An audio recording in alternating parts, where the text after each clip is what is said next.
नमस्कार, मैं विश्वास राय आपका स्वागत करता हूं टारगेट विद विश्वास राय चैनल में। आज हम मैथ के संख्याओं के प्रकार पर बहस करना प्रारंभ करेंगे कि संख्याएं कितनी हैं और कौन कौन सी संख्याओं की कौन कौन सी विशेषता होती है।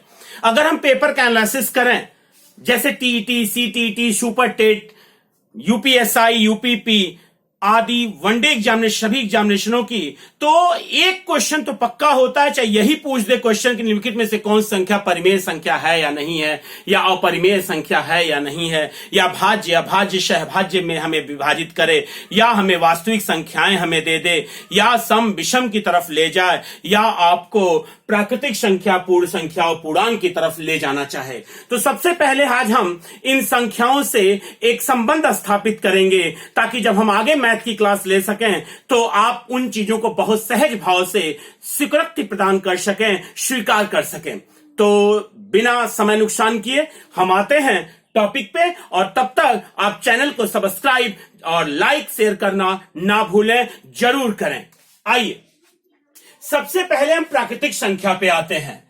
तो अगर हम प्राकृतिक संख्या को देखें बच्चों, तो प्राकृतिक संख्या को एक वाक्य में परिभाषित कर सकते हैं कि जिन संख्याओं से हम किसी वस्तु की गणना करते हैं वो संख्याएं प्राकृतिक संख्याएं या नेचुरल नंबर्स कही जाती हैं। तो कंफर्म है कि आप गणना किससे करते हैं।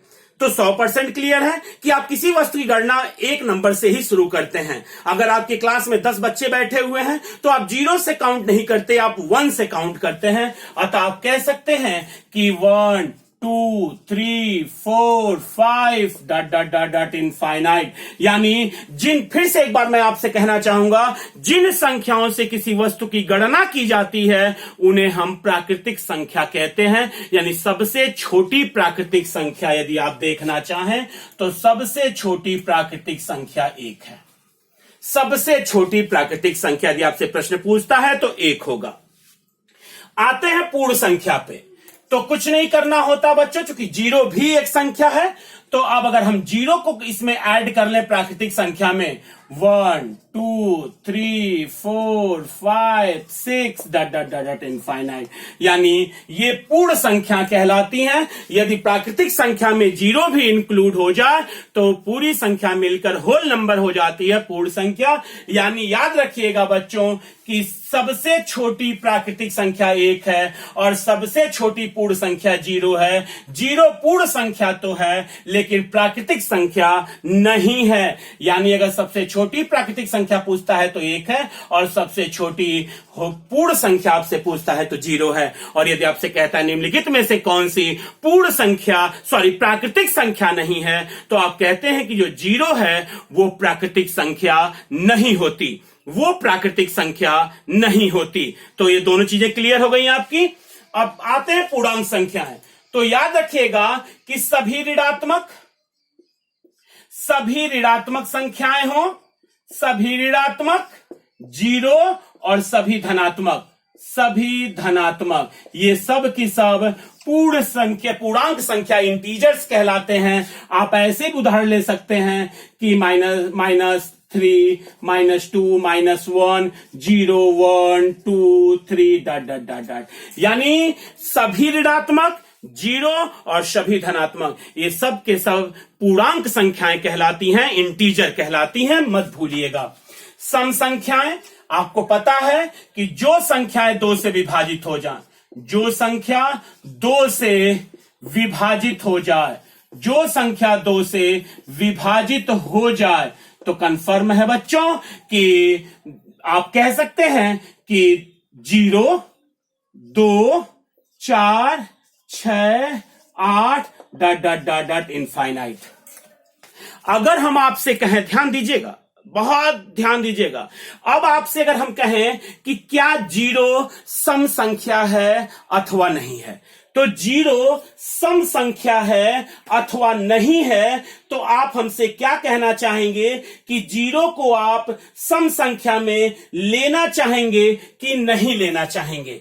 तो जीरो को आप सम संख्या में नहीं उठाना चाहेंगे क्योंकि वह 2 से विभाजित नहीं होगा, अर्थात सबसे छोटी जो सम संख्या होती है वो आपकी क्या होती है? 2 होती है। जो सबसे छोटी सम संख्या होती है वो 2 होती है।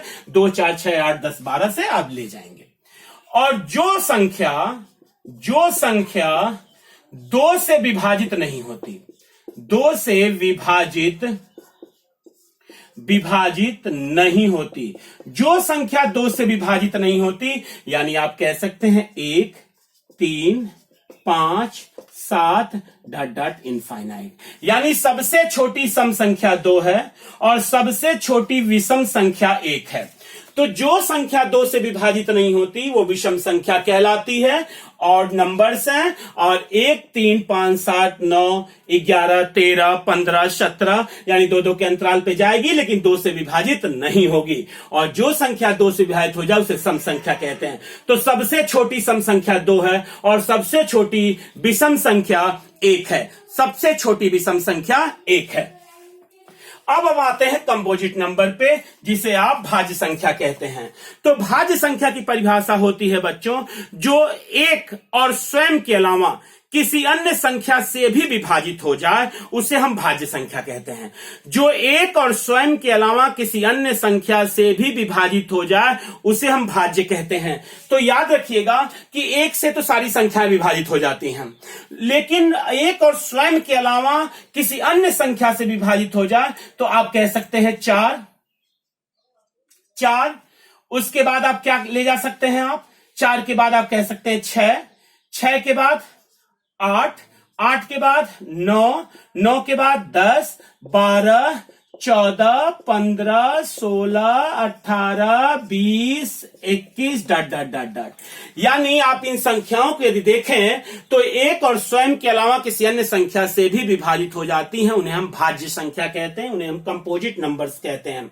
तो 1 है वो तो 1 ही से कटेगा, 2 या तो 1 से कटेगा या तो 2 से कटेगा, 3 या तो 1 से कटेगा या तो 3 से कटेगा, लेकिन 4 1 से भी कटेगा, 4 से भी कटेगा और 2 से भी कटेगा। अर्थात आप कह सकते हैं कि जिन संख्याओं का एक और स्वयं के अलावा कोई अन्य भी गुणनखंड बन जाए उन्हें हम भाज्य संख्या कहते हैं। तो सबसे छोटी भाज्य संख्या बच्चों 4 होती है। सबसे छोटी भाज्य संख्या 4 होती है। अगर हम अभाज्य संख्या पे आए तो अभाज्य संख्या में एक और स्वयं के अलावा वो किसी अन्य संख्या से विभाजित नहीं होती। एक और स्वयं के अलावा किसी अन्य संख्या से विभाजित नहीं होती, उसे हम अभाज्य संख्या कहते हैं। तो अभाज्य संख्या पे यदि आप आएंगे तो आप क्या कहना चाहेंगे? 2, क्योंकि 1 को नहीं लिया जाता, 1 इसलिए कि 1 तो स्वयं से कट ही जाएगा। तो 2 3 5 7 11 13 17 19 ... इनफाइनाइट।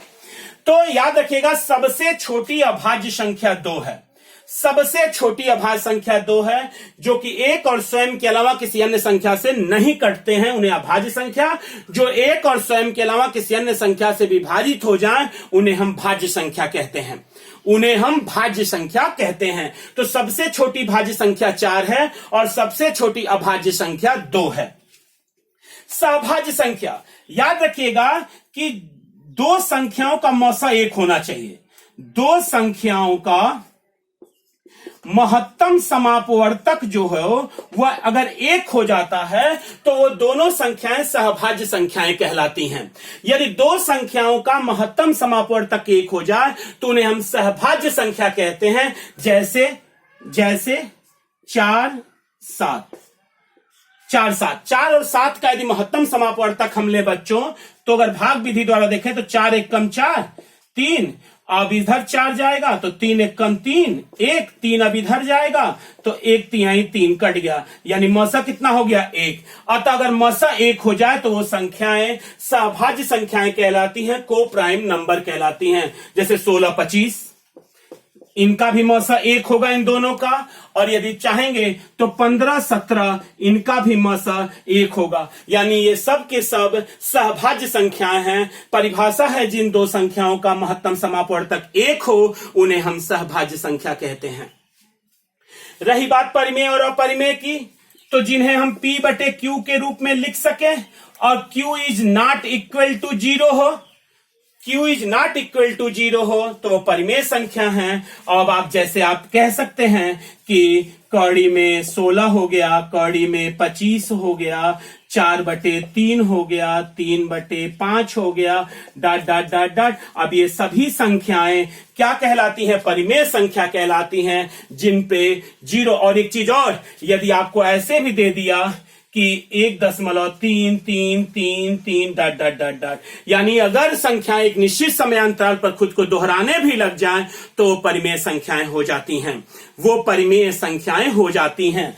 और अपरिमेय संख्या में आप कहते हैं कि P बाई Q के रूप में नहीं लिखा जा सकता। अगर जिसे हम P बटे Q यानी भिन्न के रूप में नहीं लिख सकते उन्हें हम अपरिमेय संख्या कहते हैं। अगर आप देखें तो कौड़ी में 3 इसका पूर्ण वर्ग नहीं बनेगा, कौड़ी में 5, कौड़ी में 7 इनका पूर्ण वर्ग नहीं बनेगा, जबकि इसका पूर्ण वर्ग बनेगा। 4 चौको 16, 25। अगर आप इस तरीके से लेना चाहें, और जैसे आप कह दें पाई का मान 22/7 होता है, लेकिन फिर भी अपरिमेय संख्या है। बहुत बार क्वेश्चन पूछा है, बहुत ही महत्वपूर्ण क्वेश्चन है।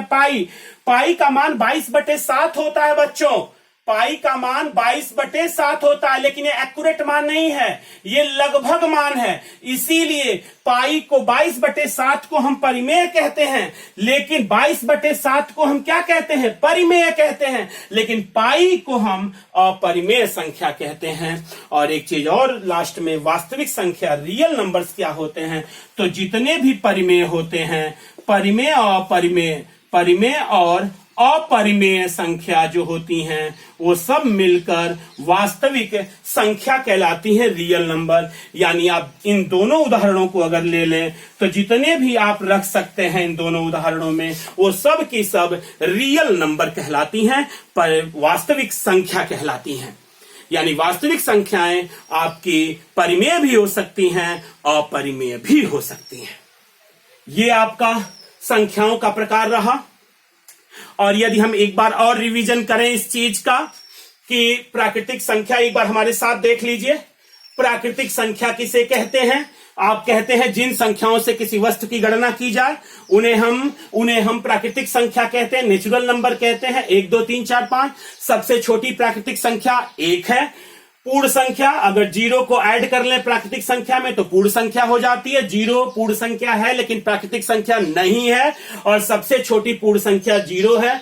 पूर्णांक संख्या सभी ऋणात्मक, 0 और सभी धनात्मक संख्याएं पूर्णांक संख्याएं कहलाती हैं, जैसे डॉट डॉट -3 -2 -1 0 1 2 3 डॉट डॉट, यानी सभी ऋणात्मक, 0 और सभी धनात्मक पूर्णांक संख्याएं होती हैं। सम संख्या जो 2 से विभाजित हो जाती है, सबसे छोटी सम संख्या 2। विषम संख्या जो 2 से विभाजित नहीं होती है, सबसे छोटी विषम संख्या 1। भाज्य संख्या जो 1 और स्वयं के अलावा किसी अन्य संख्या से भी विभाजित हो जाए, यानी हम 4 से शुरू करते हैं क्योंकि 1 को लेते ही नहीं है। 2 3 जो होती हैं वो या तो 1 से कटेंगी या 2 से या 3 से। 4 1 से भी कटेगा, 4 से भी कटेगा और 2 से भी कटेगा, इसलिए सबसे छोटी भाज्य संख्या 4 है। और अभाज्य संख्या 2 है सबसे छोटी, क्योंकि या तो ये अभाज्य संख्या की परिभाषा होती है जो संख्या 1 और स्वयं के अलावा किसी अन्य संख्या से विभाजित नहीं होती हैं, वो अभाज्य संख्याएं कहलाती हैं। और 2 जो है 1 और 2 के अलावा किसी अन्य संख्या से नहीं कटेगी, अतः सबसे छोटी अभाज्य संख्या 2 है। सहभाज्य संख्या उन 2 संख्याओं जिनका मौसा 1 होता है उन्हें हम सहभाज्य संख्या कहते हैं। जैसे 4 और 7 का मौसा 1 होगा तो 4 और 7 अपने में सहभाज्य संख्या है, को प्राइम नंबर है। 16 25 का मौसा 1 होगा, अतः ये भी को प्राइम नंबर है। 15 17 का भी मौसा 1 होगा, अतः ये भी को प्राइम नंबर है। यानी सहभाज्य संख्या पहचानने का सबसे अच्छा विकल्प है कि हम उनका मौसा निकाल लें। यदि महत्तम समापवर्तक 1 आता है तो वो संख्याएं सहभाज्य संख्या कहलाती हैं। परिमेय संख्या रेशनल नंबर, जो संख्याएं P बटे Q के रूप में लिखी जा सके लेकिन हर शून्य नहीं होना चाहिए। यानी कौड़ी में 16, कौड़ी में 25, 4/3 3/5 1.333 22/7। अगर आप चाहें तो 0 को भी आप इसी के अंतर्गत रख सकते हैं। जीरो को क्योंकि अगर इसका हर एक कर दें तो भी कोई फर्क नहीं पड़ने वाला, जीरो भी परिमेय संख्या होती है। अपरिमेय संख्या जो p बटे q के रूप में नहीं लिखी जा सकती, यानी जिनका पूर्ण वर्ग ना बन पाए, पाई भी एक तरह से आपका क्या है, अपरिमेय संख्या है, क्योंकि इसका मान 22/7 जरूर होता है। 22/7 परिमेय संख्या है, लेकिन पाई का एक्यूरेट मान 22/7 नहीं होता, यह लगभग मान 22/7 होता है, इसलिए पाई को हम अपरिमेय संख्या कहते हैं। और वास्तविक संख्याएं जितनी भी परिमेय और जितनी भी अपरिमेय संख्याएं होती हैं, सब के सब रियल नंबर होती हैं, जिनको आप वास्तविक संख्या कहते हैं। आज के लिए केवल इतना ही बच्चों। आपने संख्याओं के प्रकार देख लिए, उनको परिभाषित कर लिया। एक बार जरूर इसका स्क्रीनशॉट आप ले लें ताकि बातें स्पष्ट रह सकें, और मेरे स्पीच के द्वारा आप एक छोटा सा नोट्स भी बना लें। इसके साथ ही पुनः हम नए वीडियो के साथ मैथ में मिलेंगे आपको ट्रिक के साथ। तब तक के लिए बहुत बहुत धन्यवाद। जय हिंद।